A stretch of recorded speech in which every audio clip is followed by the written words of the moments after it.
हमारे आदरणीय प्रधानमंत्री जी ने लाल किले से घोषणा किया कि भाई हम करोड़ों युवाओं को आर्टिफिशियल इंटेलिजेंस में ट्रेनिंग देंगे, उनको ट्रेनिंग देंगे और उनको इस योग्य बनाएंगे कि वो भविष्य की चुनौतियों पे खरे उतर सकें।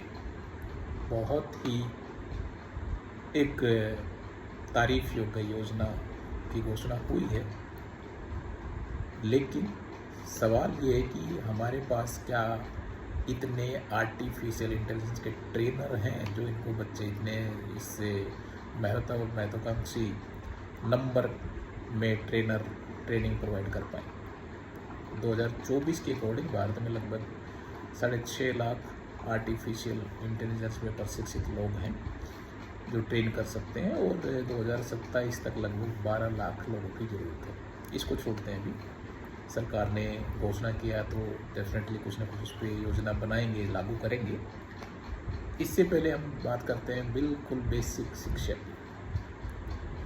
और जो हमारे सरकारी आंकड़े हैं उसके अकॉर्डिंग हमारे पास जो टोटल टीचर हैं वो लगभग 51,50,000 हैं बेसिक शिक्षा के लिए, जिसमें आप बोल सकते हैं कि क्लास 1 से लेके और ग्रेजुएट पोस्ट ग्रेजुएट तक के लिए। और इस 51,50,000 में लगभग 15% पार्ट टाइम या गेस्ट टीचर है, आप सोच लीजिए। उसके अलावा लगभग 10 लाख अध्यापक की रिक्तियाँ टीचर है जिनकी वैकेंसीज हैं हमारे पास 10 लाख के आसपास, आप सोच लीजिए। और ये 10 लाख तो तब है जब लगभग 1,08,000 स्कूल ऐसे हैं जहाँ पे एक सिंगल टीचर है, मतलब क्लास चाहे वो पहली से 5वीं तक की हो, पहली से 10वीं तक तो नहीं होगी, पहली से प्राइमरी स्कूल है जनरली, पहली से 5वीं तक कैसे 1,08,000 स्कूल से ज़्यादा है हमारे पास जहाँ पे सिर्फ एक टीचर है। उसको सारी क्लासें देखनी है, उसको सारे सब्जेक्ट पढ़ाने हैं और उसको जो उनके बॉस हैं, जो उनके पदाधिकारी हैं, उनको कोई रिपोर्ट वगैरह जो सौंपनी है वो भी करना है। तो अंदाज़ा लगा लीजिए अब क्या हालत है। कोकरोच जनता पार्टी ने एक अभी नया अभियान स्टार्ट किया है कि भाई अब बेसिक शिक्षा जो हमारे स्कूल हैं उनकी क्या स्थिति है उसको देखेंगे और डिमांड करेंगे। हालांकि मेरा भी ऐसा मानना है कि उनको डिमांड करें अच्छा है, लेकिन स्कूली बच्चों को इसमें नहीं डालना चाहिए। लेकिन जिस तरह के वीडियो आ रहे हैं वो चकित करने वाले हैं। ये हमें पता है कि भाई व्यवस्था बहुत ही ध्वस्त हो चुकी है, लेकिन इतनी बुरी हालत होगी ये अंदाज़ा नहीं था। 1989 में हम स्कूल में थे, उस टाइम पे डेस्क भी थे, स्कूल के कमरे भी अच्छे थे, उस टाइम पे पानी पीने की व्यवस्था थी, स्कूल की हमारी खेल के मैदान थे, बड़े बड़े खेल के मैदान थे।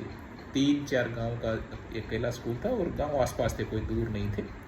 और मतलब इतने डेडिकेटेड टीचर होते थे कि वो एक्स्ट्रा क्लासेस लेते थे विदाउट एनी फीस। डेडिकेशन था कि हमें समाज को सुधारना, देश को सुधारना है। और even I will tell you very frankly, there was no casteism also at that time. हम भी उसी स्कूल में पढ़े हैं, 10वीं पास वहाँ से किया है।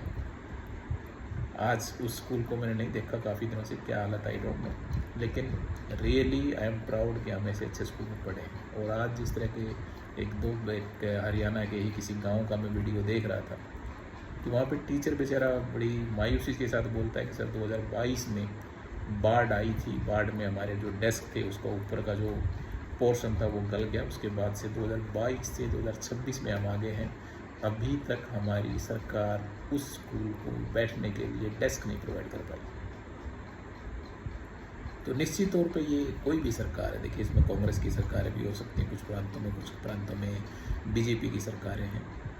शिक्षा हमारा बच्चों का मूलभूत अधिकार है, उसकी गुणवत्ता सुनिश्चित करना हर सरकार का दायित्व है।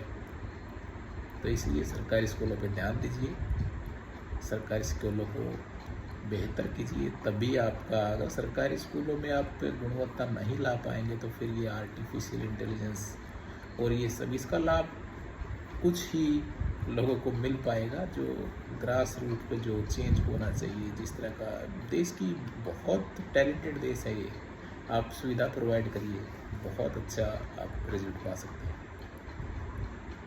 उम्मीद है जिस तरह से ये आंदोलन आजकल लोग आवाज़ उठा रहे हैं, डेफिनेटली कुछ चेंज आएगा, उम्मीद है। देखते हैं।